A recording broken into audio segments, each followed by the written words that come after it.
السلام علیکم ملګرو د بنگلاديش نه میچ بایللو نه پس افغانستان لا اوس هم په ټورنمنت کې دی ټورنمنت نه بهر شوی نه دی مکمل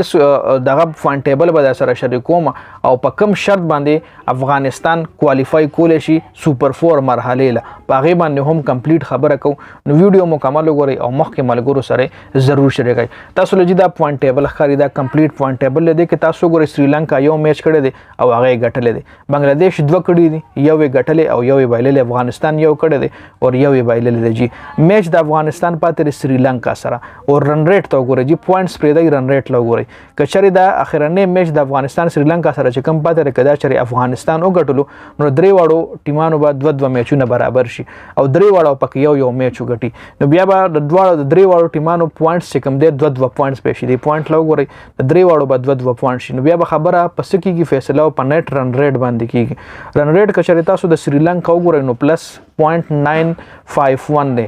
او دا بنگلاديش رن ریټ وګورئ پلس 0.373 دی او د افغانستان رن ریټ تاسو ګورئ نو -1.780 دی نو مطلب د خبرې دا شو په آسان الفاظو کې چې افغانستان به سریلانکا نه میچ ګټي خو په یو غټ مارجن باندې به ګټي مطلب په ډیر سکور باندې به ګټي یا په زیاتو وکټو باندې ګټي نو البته د افغانستان رن ریټ چې کم دی زیاتیږي چې د افغانستان رن ریټ زیات شي پلس 3 پوینټ سمثینګ چې هر ترته ور 3.75 ته مرسي نو بنگلاديش په بیټ کیږي جی دا اوس په کم سيناریو باندې دغه کې دیش چې کله میچ شروع شي په میچ دوران کې هم تاسو له کمنټیټرانو مو په سکرین باندې د لخر شي چې افغانستان الګ کوالیفای کول شي چې 40 اوور کې میچ وګټي یا 30 اوور کې میچ وګټي یا سریلانکا په 2 رنز اوټ کې نو افغانستان کوالیفای کول شي یا مطلب کم سيناریو جوړیږي بیا تاسو له د میچ دوران کې هم اوخی خو مین خبره دا چې افغانستان له دغه میچ سریلانکا نه ګټل پکار دي چې وګټي نو الا کشری باید نو بیا خو بيخي رن ریټ تعلق خبره زینه بیا خو دوه پوینټونو باندې با د سریلانکا به 4 پوینټ شي دی په ا باندې شي او بنگلاديش په 2 پوینټ دی په 2 باندې پاتې شي او د افغانستان به 1 پوینټ هم نو سریلانکا او بنگلاديش په سوپر 4 مرحله له کوالیفای شي خو میچ چې کم دی د افغانستان او سریلانکا چې کم میچ ته دا افغانستان لګټل پکار دي چې وګټي نو بیا پوینټس د درې وړو ټیمانو یو رنګ شي د درې وړو ټیمانو به دوه پوینټ شي بیا به خبره پر رن ریټ فیصله او بیا سوري یار فیصله او بیا